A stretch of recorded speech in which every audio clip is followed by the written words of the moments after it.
At this point in history, virtually every human on this planet is enslaved, whether they know it or not.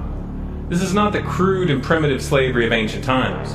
It does not rely on whips and shackles to keep the oppressed in their place. These tools have been rendered obsolete by much more sophisticated methods. That most of the enslaved are unaware of their condition and would in fact argue fiercely that they are free is a testament to the effectiveness of these invisible chains. You've heard the expression, money makes the world go round. There's truth in that. Money is the prime motive for human labor in modern civilization. If you want food, shelter, and clothing, you must have money. And unless you're part of that tiny minority that has more money than they could ever spend in their lifetime, then you must work, beg, or steal for that money. That's why you get up in the morning and go to work, even if you hate your job. And that's why the specter of unemployment is more terrifying for most people than the prospect of spending 50 years of their life performing menial tasks within the confines of a fluorescent-lit cubicle.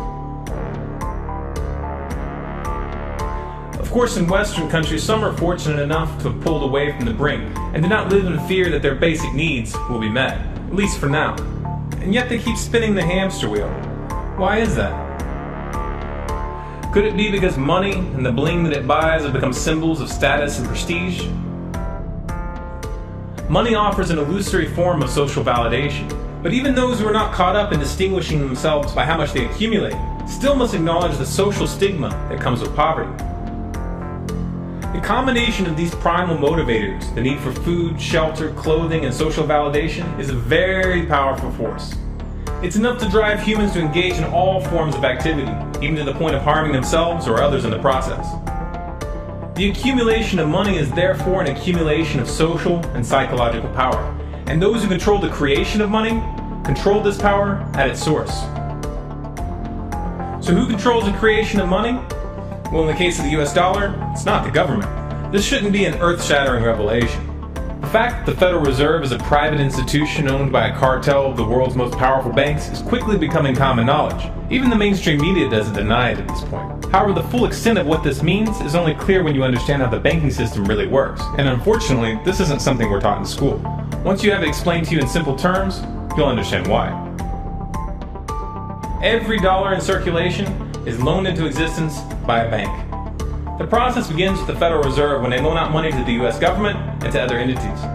You've probably heard this talked about before, especially in regards to the interest rate on those loans, which the Federal Reserve raises and lowers depending on economic conditions. But what's never talked about in the mainstream is the fact that the Fed isn't actually loaning out money that they have. They are merely typing those dollars into existence on a computer. You may be inclined to believe that this money is based on some physical backing like gold, but you would be mistaken. The Federal Reserve hasn't owned any gold since the 1930s. The Federal Reserve does not own any gold at all. We have not owned gold since 1934. So we have not engaged in any gold swaps.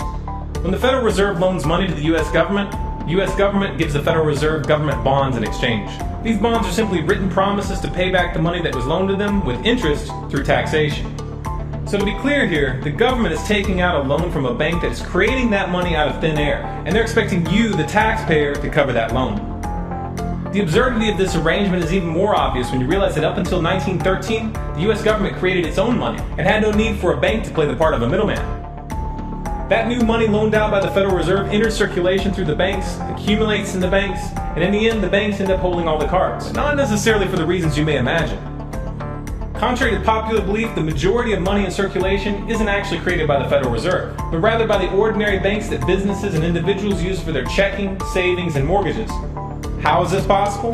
Well, like the Federal Reserve, ordinary banks are allowed to loan out money that they don't have. There are, of course, restrictions. Banks are only allowed to loan out 10 times the amount of money that they actually have. So if Wells Fargo has $1,000, they can loan you $10,000, and they expect you to pay back that $10,000 plus interest. This is called fractional reserve banking. 75% of all money in circulation is created in this manner. Now, as bad as this may seem, this is really only the tip of the iceberg. Most banks structure payment plans so that for many years, you're paying almost nothing but interest, and only start paying down the principal gradually. The result of this strategy is that in most cases, you pay far more in interest when you purchase a house than the house itself is worth. So here's the real question. If all money is created through loans, where does the money come from to pay for the interest? Let's say we reset the system to zero, loan $1,000 into existence, and charge 7% interest. We now have a total of $1,000 in the system, but we owe $1,000 plus interest, and that's more. The interest ensures that there's always more debt than money in circulation, because the money to pay the interest doesn't exist. Never has, never will. This would be obvious if there was only one loan being issued to one person in this manner, but when performed on a global scale, the reality is hidden and is transformed into a game of musical chairs where the person ending up without a seat faces bankruptcy and financial ruin. Because every dollar in existence is tied to a debt, this creates an unseen force that draws those dollars back to the banks, kind of like gravity attracts a physical object to Earth. The catch here is that it's the labor of the people that moves that money. Every hour that you work to pay back a loan or to keep the government from throwing you in jail over income taxes is an hour worked for the banks. The total receipts from personal income taxes just barely covers the interest on the national debt. And even the principal for that debt all ends up back in the hands of the banks. And remember, that bank created that money out of nothing. Once you understand that the money that banks loan out isn't actually an asset, but is in fact a piece of legal fiction, it should be clear that you're working for these banks for free. This is a cleverly disguised form of slavery. If you manage to pay your monthly payments, then you are a successful slave, and you are allowed to keep the material comforts that come with that status. But if for some reason you fail to make those monthly payments, then the bank or the IRS comes to take your house, your car, and anything else you have of value. And if somehow, even with this enormous financial advantage, the banks still get themselves into trouble, you, the taxpayer, will be forced to bail them out. No matter what, the banks win. To say the game is rigged is an understatement. This message resonates with you? Spread it.